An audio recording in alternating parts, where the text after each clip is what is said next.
Hello, friends, fiends, and fellow UBTubers, and welcome to episode 691 of the Daily Comic and Collectible. Today, the collectible of the day is the Hasbro Toys, Marvel Comics, Retro Marvel Legends, Iron Man series, Count Nefaria action figure, a wealthy nobleman and leader of an international crime family. Count Nefaria launches attacks aimed to take down Iron Man, the Avengers, and other superhero teams. Now you can bring the excitement and wonder of the Marvel Universe to your collection with the Hasbro Marvel Legends Count Nefaria action figure. This collectible figure is detailed to look like the character from Marvel's Avengers and Iron Man comics. The 6-inch scale action figure is fully articulated with posable head, arms, and legs. The Marvel action figure set comes with 2 alternate hand accessories. Reimagine Marvel Comics inspired scenes on your shelf with Marvel Legends action figures. This 1/12 scale Marvel Legends figure of Count Nefaria was inspired directly from the character in Marvel Comics. And not only is this figure fully articulated, but he features over 20 points of articulation for posing and displaying in your Marvel collection. This figure comes on a retro-style blister card with collectible packaging to recreate the classic Toy Biz Toys designs of the 1980s and 90s. This figure was released in 2024 by Hasbro Toys. Now, the comic of the day is a classic, a big key, and one of my birthday books. Needless to say, this is a facsimile, but I do hope to one day own an original.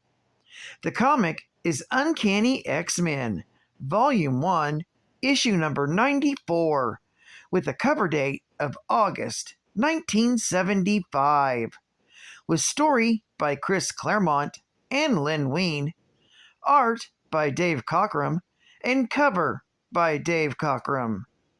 This issue is titled The Doomsmith Scenario.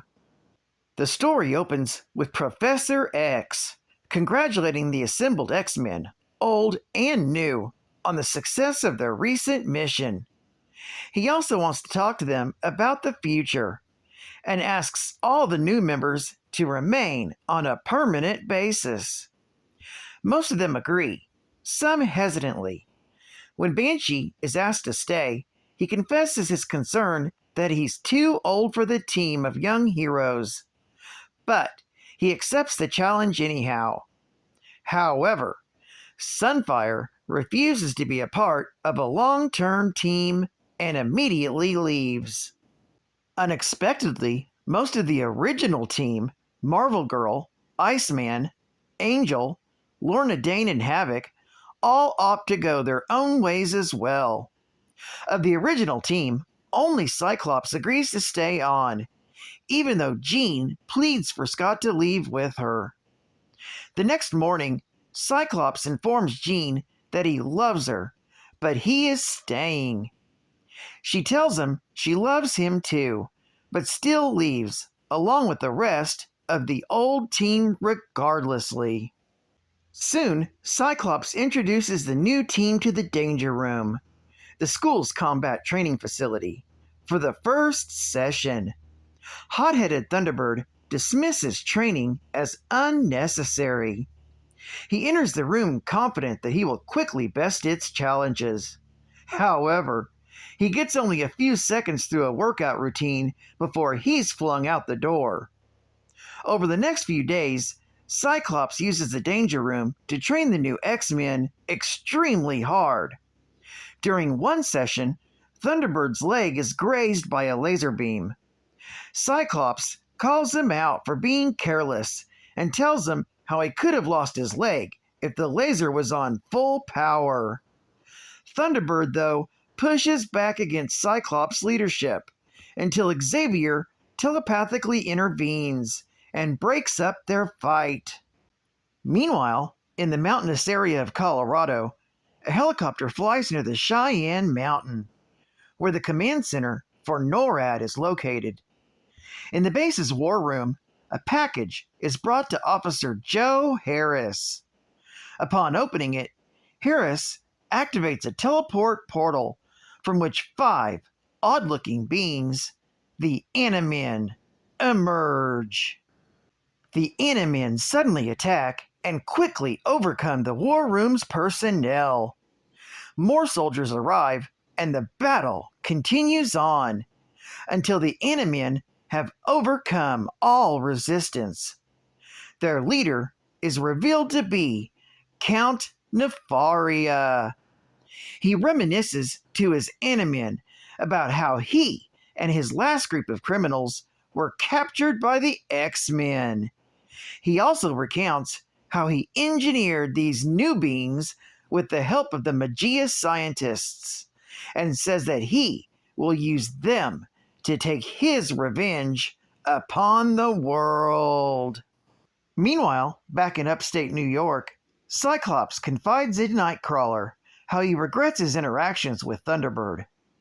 Then, Professor Xavier telepathically summons the team to the briefing room. There, they see a video message from Nefaria playing on the main screen, informing the world that he's activated the Doomsmith command system, and demands every country give him money as ransom, or else he will launch the entire U.S. arsenal of nuclear missiles. He gives the world 3 hours to comply. From Avengers Mansion in New York City, the Beast reaches out to ask for Professor Xavier's help with Nefaria, as the Avengers are already involved with another mission. The Beast was until now unaware of the roster shakeup in his old team, and is initially taken back to see a bunch of unknowns at the school.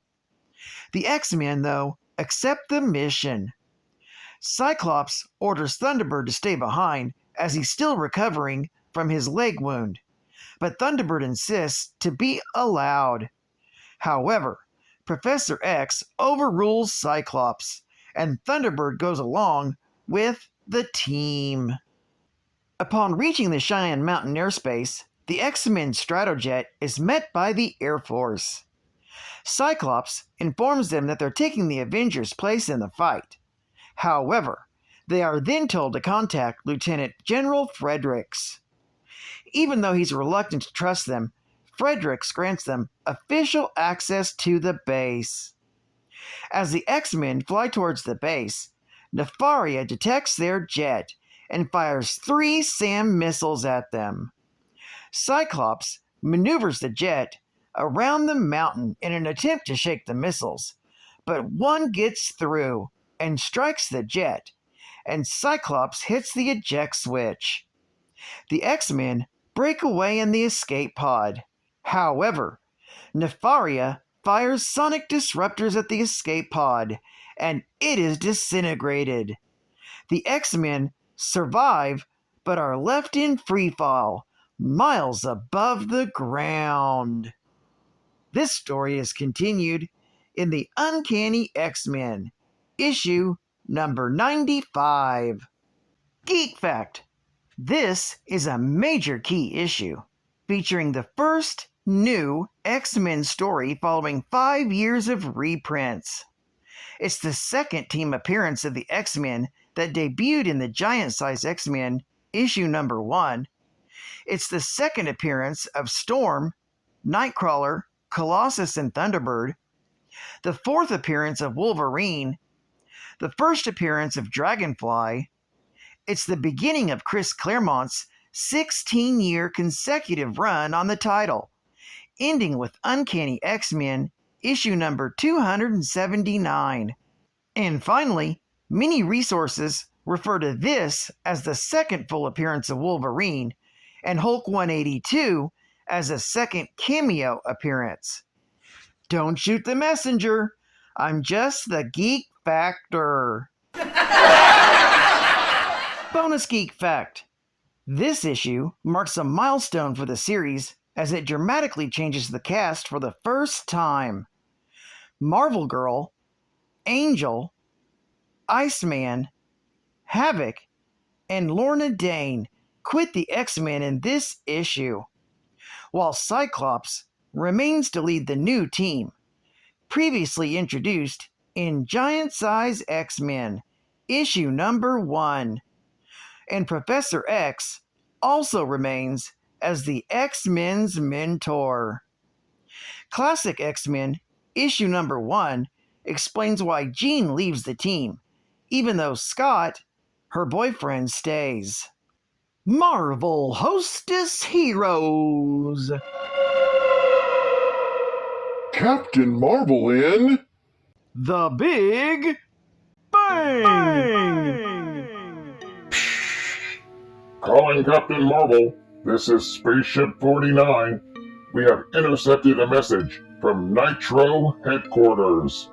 What's the creep up to now?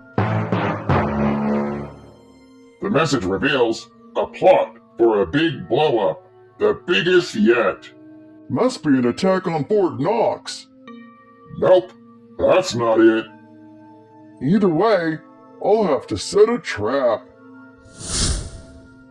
Meanwhile, Ha!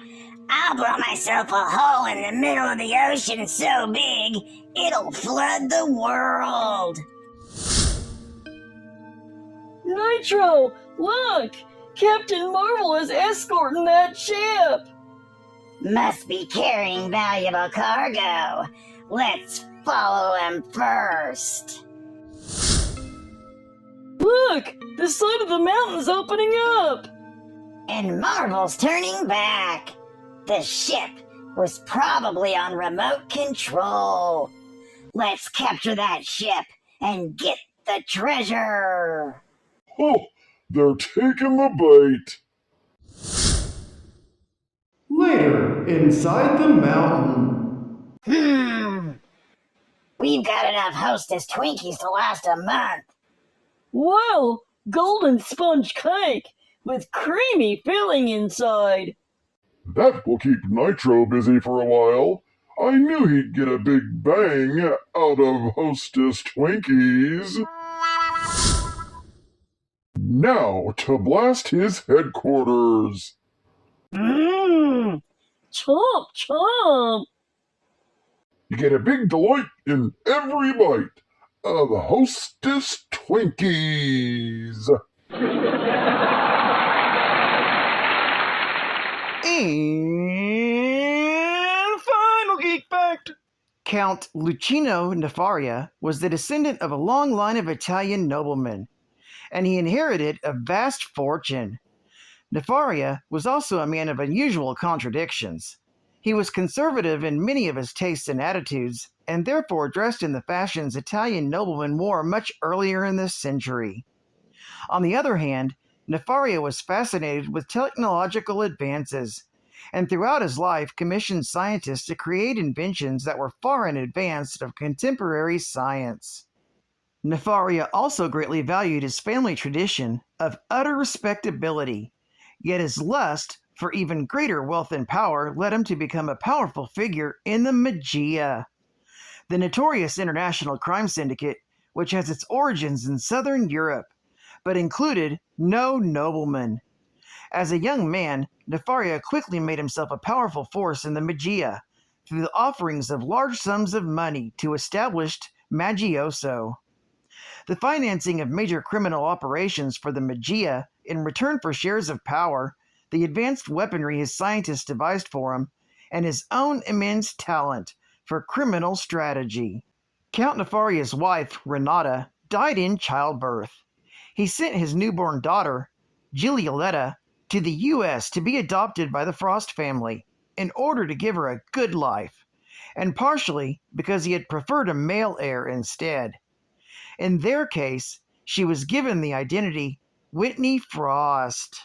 Count Nefaria was a normal human until subjected to a process perfected by one of Baron Heinrich Zemo's scientists, Dr. Kenneth Sturdy, which granted him the combined powers of the villains the Living Laser, energy projection, Power Man, strength, and Whirlwind, intense speed, amplified 100-fold. Because of this, Nefaria is one of the physically strongest known humans alive. Well, I'd like to thank you for joining me for another Daily Comic and Collectible, and I hope to see you again Friday. This is Cat Fan Comics Man, and I'll catch you on the flip, baby. Over and out.